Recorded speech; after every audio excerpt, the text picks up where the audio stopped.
आपण आपल्या किचनमध्ये मिक्स डाळींपासून आप्पे करणार आहोत. आता मी ह्या प्रमाणात सगळ्या डाळी घेतल्या आहेत. ही पाव वाटी सगळ्या डाळी घेतल्या आहेत. ही तूर डाळ आहे, ही चणा डाळ आहे, मसूर डाळ घातली आहे, उडीद डाळ घातली आहे आणि मूग डाळ घातली आहे. तर ह्या सगळ्या डाळी मी एकत्र करून छानपैकी धुवून चांगली 2 पाणी घालून धुणार आहे आणि मग पाणी घालून भिजत ठेवणार आहे. लागतात कारण चणा डाळीवर वगैरे पॉलिश केलेली चणा डाळ असते, मग ते वास येतो जर अशीच घातली तर. त्याच्यामुळे डाळी या नेहमी स्वच्छ धुवायला लागतात.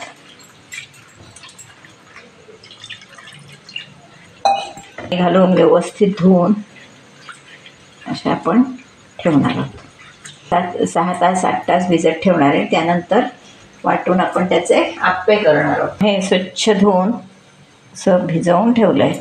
किमान 4 तास तरी डाळी भिजायला हव्यात, मग आप्पे आपले छान होतात. आता हे मी भिजवून ठेवते. पुढची कृती तुम्हाला नंतर दाखवते. त्या डाळी भिजत घातल्या होत्या त्या चांगल्या छान आहे बघा, एकदम मस्त भिजल्या आहेत. आता मी त्या मिक्सरला वाटून घेणार आहे. पाणी काढून घेतलं आहे, मिक्सरला वाटून घेते आणि मग तुम्हाला मी पुढची कृती काय ती दाखवते. डाळी चांगल्या वाटून घेतल्या आहेत. किती छान एकदम आपलं वाटून झालेलं आहे. तर त्यामध्ये मी थोड्या थोड्या भाज्या घालणार आहे. मी त्याला अधिक पौष्टिक बनवण्यासाठी हे मटार घातले, हे ओली मिरची घातली बारीक करून, गाजर घालणार आहे, दिसायलाही छान आणि प्रकृतीलाही चांगलं, ही कोथिंबीर, थोडं त्याच्यात आलं टाकणार आहे. कांदा घातला तरीही चालतो, पण आज मी कांदा नाही घालत आहे. कांदाही बारीक चिरून टाकला तरी चालतो. आणि थोडासा मेथीचा पाला घालणार आहे. मेथीच्या पाल्याने एक वेगळा खमंगपणा येतो, म्हणून मी हा मेथीचा पाला घालणार आहे. आणि मेन गोष्ट राहिली आहे मीठ.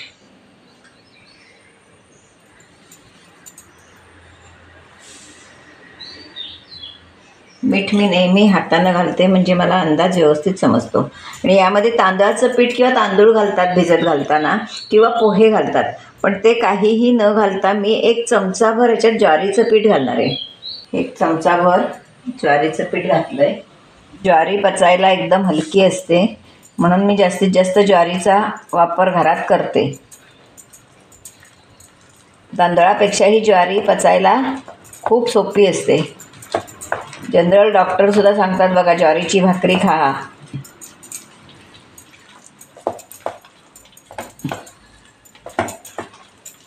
ते छान पीठ असं मळून तयार करून ठेवते. सारखं करून मी एक अर्ध्या तासाने आपण याचे आप्पे करूया.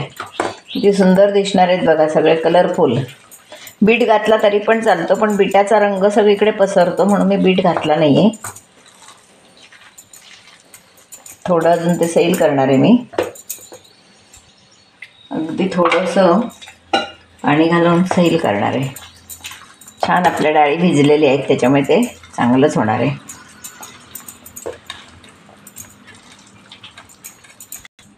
त्यामध्ये जिरं घालायचं राहिलं आहे, ते दाखवते तुम्हाला. छान जरा दाताखाली मिळतं, वासही छान येतो. जिरं आणि हिंग घालणार आहे 1 चिमूटभर.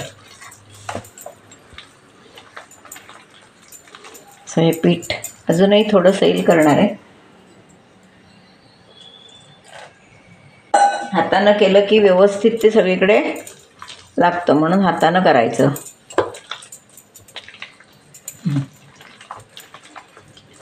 तर हे मी असं भिजवून ठेवते. 1 अर्धा तास ठेवूया आणि त्यानंतर आपण आप्पे करूया. पात्र गरम होत ठेवलं आहे. अगोदर मी तेल लावून घेतलं आहे. परत त्याला तेल व्यवस्थित लावते, कारण पहिला घाणा काढताना तेल व्यवस्थित लागतं. नंतरचे घाणे चांगले येतात, पण पहिला घाणा जरा चिकटू शकतो. त्याच्यामुळे पहिल्या घाण्याला तेल व्यवस्थितच लावायला लागतं. परत ते असं ब्रशने सुद्धा फिरवून घ्यायचं, म्हणजे सगळीकडे लागलं पाहिजे असं. नंतरच्या घाण्याला तेल एकदम कमी लागतं.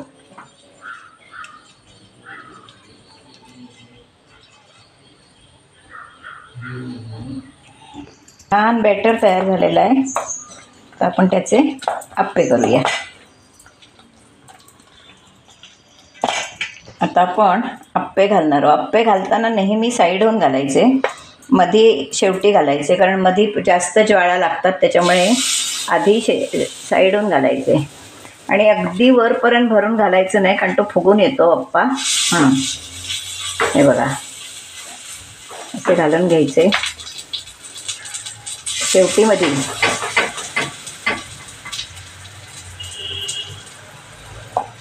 एकदम मस्त असे अप्पे होणार आहेत, कारण सगळ्या डाळी घातलेल्या आहेत, त्याच्यामुळे भरपूर प्रोटीन असं आपल्याला एकाच डिशमधून मिळणार आहे. आणि अशा एकावेळी आपल्या पोटात डाळी जात नाहीत, मुलंही खात नाहीत एकावेळी काही असं. आणि मुलांनाही ह्याचं कसं छान दिसायला, छान वेगवेगळ्या भाज्याही पोटात जातात त्याच्यातून. आपण आणखीनही बीट वगैरे घालू शकतो, बीट कांदा असं घालू शकतो आत. हा सुंदर सोपा नाश्ता, तसा करायलाही फार सोपा आहे. पालक असला तरी पालकही आत घालू शकतो. विविध प्रकारच्या भाज्या, कोबी वगैरे सुद्धा घातला तरी सुद्धा चालेल. सगळ्या भाज्या ह्याच्यात चालू शकतात.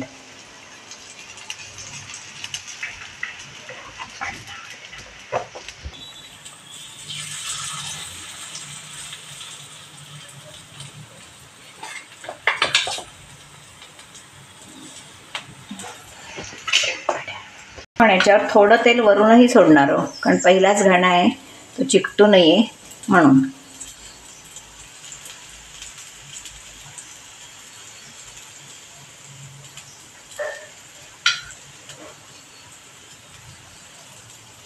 आता आपण त्याच्यावर झाकण ठेवणार आहोत.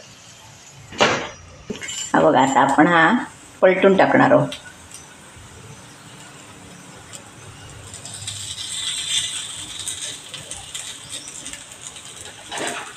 हा हा हा, किती सुंदर रंग आलाय बघा.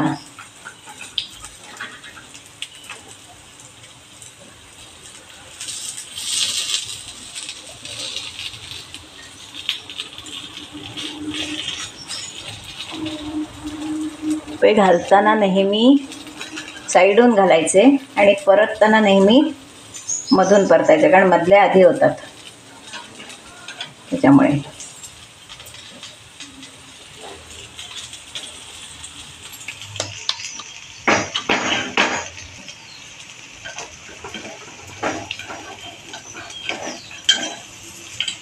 सुंदर सुंदर होत आहेत ते. पण उलटून पलटून बघायचे, छान कलर येईपर्यंत ते ठेवायचे. दोन्हीकडून सुंदर असा कलर आपला आला पाहिजे, अजून व्हायला हवे थोडे. आणि असे इकडून तिकडे करायचे, वाटलं तर मधल्या भागात चांगला शिजला जातो. हा इकडे करायचा, असं करायचं. हा काढायचा, त्याच्या जागी दुसरा ठेवायचा, असं. हे असे छान आपण परतून काढायचे, त्यांना व्यवस्थित भाजून काढायचे.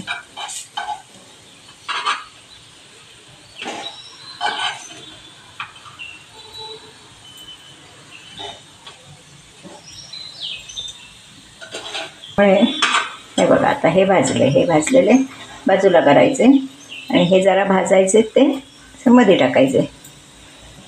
हा बाजूला करायचा, कारण साईडला आपला विस्तव कमी लागतो.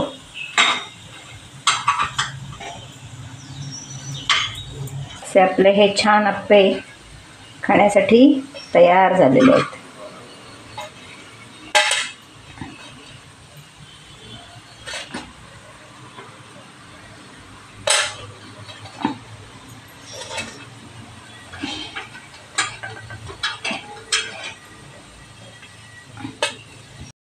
असे हे आपले मिक्स डाळींचे अप्पे, प्रोटीनयुक्त, एकदम पौष्टिक, कमी तेलाचे, एकदम खुसखुशीत, करायला सोपे असे अप्पे मुलांच्या डब्यासाठी, नाश्त्यासाठी, अगदी कोणालाही चालतील असे अप्पे खाण्यासाठी तयार आहेत. आता ह्याचा व्हिडिओ मी कसा केला, डाळी किती तास भिजत ठेवल्या होत्या, डाळी कशा वाटून घेतल्या, त्यामध्ये काय काय घातलं, हा माझा व्हिडिओ तुम्ही पूर्णपणे बघा. आणि माझा व्हिडिओ जर तुम्हाला आवडला तर लाईक करा, शेअर करा, सबस्क्राईब करा, बेल आयकॉन बटन दाबायला विसरू नका. धन्यवाद.